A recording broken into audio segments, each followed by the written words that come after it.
ಆಯುರ್ವೇದ ಎಂದರೆ ಕೇವಲ ಔಷಧ ಶಾಸ್ತ್ರವಲ್ಲ, ಇದು ಜೀವನವನ್ನು ಹೇಗೆ ಬದುಕಬೇಕು ಎಂಬುದನ್ನು ಕಲಿಸುವ ಶಾಸ್ತ್ರ. ನಿಮಗೆ ಗೊತ್ತಾ, ಆಯುರ್ವೇದವು ಮಾನವನಿಂದ ರಚಿಸಲ್ಪಟ್ಟ ಜ್ಞಾನವಲ್ಲ, ಇದು ಸೃಷ್ಟಿಯ ಆರಂಭದಲ್ಲೇ ಉದ್ಭವಿಸಿದ ದೈವಿಕ ವಿಜ್ಞಾನ. ಇಂದು ನಾವು ತಿಳಿದುಕೊಳ್ಳೋಣ ಆಯುರ್ವೇದ ಹೇಗೆ ಹುಟ್ಟಿತು, ಧನ್ವಂತರಿ ಅಂದರೆ ಯಾರು ಅಂತ. ನಾನು ನಿಮ್ಮ ಆಯುರ್ವೇದ ವೈದ್ಯ ಮತ್ತು ನೀವು ನೋಡುತ್ತಿರುವುದು doctor Ayurveda tax YouTube channel.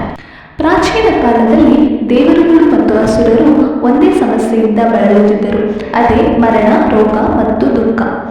ಆದ್ದರಿಂದ ಅವರ ಗುರಿ ಒಂದೇ ಆಗಿತ್ತು, ಅದೇ ಅಮೃತ. ಅಮೃತ ಅಂದರೆ ಅಮರತ್ವ ಮಾತ್ರವಲ್ಲ, ದೀರ್ಘಾಯುಷ್ಯ ಮತ್ತು ಪರಿಪೂರ್ಣ ಆರೋಗ್ಯ ಕೂಡ. ಅಮೃತವು ಅಡಗಿದ್ದದ್ದು ಕ್ಷೀರಸಾಗರದಲ್ಲಿ, ಅಂದರೆ ಹಾಲಿನ ಸಾಗರದಲ್ಲಿ. ಅದನ್ನು ಪಡೆಯಲು ದೇವರುಗಳು ಮತ್ತು ಅಸುರರು ಸೇರಿ ಒಂದು ಮಹಾಕಾರ್ಯಕ್ಕೆ ಮುಂದಾದರು. ಇದನ್ನೇ ನಾವು ಕ್ಷೀರಸಾಗರ ಮಂಥನ ಎಂದು ಕರೆಯುತ್ತೇವೆ. ಮಂದರ ಪರ್ವತವನ್ನು ಮಂಥನಗಂಡವಾಗಿ, ವಾಸುಕಿ ನಾಗವನ್ನು ಹಗ್ಗವಾಗಿ, ಶ್ರೀ ವಿಷ್ಣು ಕೂರ್ಮ ಅವತಾರದಲ್ಲಿ ಆಧಾರವಾಗಿ ಈ ಮಂಥನವು ಪ್ರಾರಂಭವಾಯಿತು. ಈ ಮಂಥನವು ಜೀವನದ ಸಂಕೇತ. ಪ್ರಯತ್ನವಿಲ್ಲದೆ ಆರೋಗ್ಯ ದೊರೆಯದು.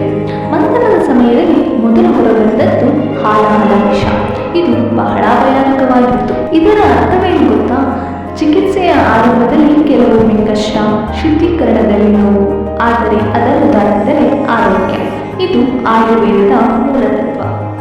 ಕೊನೆಯಲ್ಲಿ ಕ್ಷೀರಸಾಗರದಿಂದ ಒಬ್ಬ ದಿವ್ಯ ವ್ಯಕ್ತಿ ಉದ್ಭವಿಸಿದರು. ಅವರೇ ಭಗವಾನ್ ಧನ್ವಂತರಿ. ಅವರ ಕೈಯಲ್ಲಿ ಅಮೃತ ಕಲಶ. ಅವರು ಕೇವಲ ಅಮೃತವನ್ನು ತಂದವರಲ್ಲ, ಅವರು ಆಯುರ್ವೇದ ಜ್ಞಾನವನ್ನು ಲೋಕಕ್ಕೆ ತಂದವರು. ಅದಕ್ಕೆ ಧನ್ವಂತರಿಯನ್ನು ಆಯುರ್ವೇದ ದೇವರು ಎಂದು ಕರೆಯಲಾಗುತ್ತೆ. ಇದೇ ಆಯುರ್ವೇದದ ಜನ್ಮಕ್ಷಣ. ಹಾಗಾದರೆ ಆಯುರ್ವೇದದ ಅರ್ಥ ಏನು? ಆಯು ಎಂದರೆ ದೇಹ, ಇಂದ್ರಿಯ, ಮನಸ್ಸು ಮತ್ತು ಆತ್ಮದ ಸಮನ್ವಯ. ವೇದ ಎಂದರೆ ಜ್ಞಾನ. ಆಯುರ್ವೇದ ಎಂದರೆ ಸಂಪೂರ್ಣ ಜೀವನದ ಜ್ಞಾನ. ಇದು ಕೇವಲ ರೋಗ ಬಂದ ನಂತರದ ಚಿಕಿತ್ಸೆಯಲ್ಲ, ರೋಗ ಬಾರದಂತೆ ಬದುಕುವ ಶಾಸ್ತ್ರ.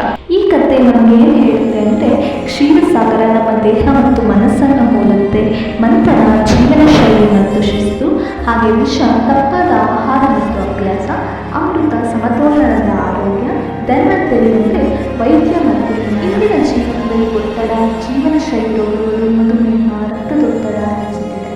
ಆಯುರ್ವೇದ ಏನು ಹೇಳುತ್ತೆ ಅಂದರೆ, ಆಹಾರವೇ ಔಷಧ, ಜೀವನ ಶೈಲಿಯ ಚಿಕಿತ್ಸೆ, ತಡೆಗಟ್ಟುವಿಕೆಯೇ ಶ್ರೇಷ್ಠ ಚಿಕಿತ್ಸೆ. ನಿಮಗೆ ಈ ಆಯುರ್ವೇದದ ಕಥೆ ಇಷ್ಟ ಆದರೆ ಲೈಕ್ ಮಾಡಿ, ಶೇರ್ ಮಾಡಿ ಮತ್ತು ಚಾನಲ್ ಸಬ್ಸ್ಕ್ರೈಬ್ ಮಾಡೋದನ್ನು ಮರೆಯಬೇಡಿ. ನೆಕ್ಸ್ಟ್ ಯಾವ ವಿಷಯದ ಬಗ್ಗೆ ವಿಡಿಯೋ ಮಾಡಬೇಕು ಅಂತ ಕಮೆಂಟ್ ಮಾಡಿ ತಿಳಿಸಿ. Thank you.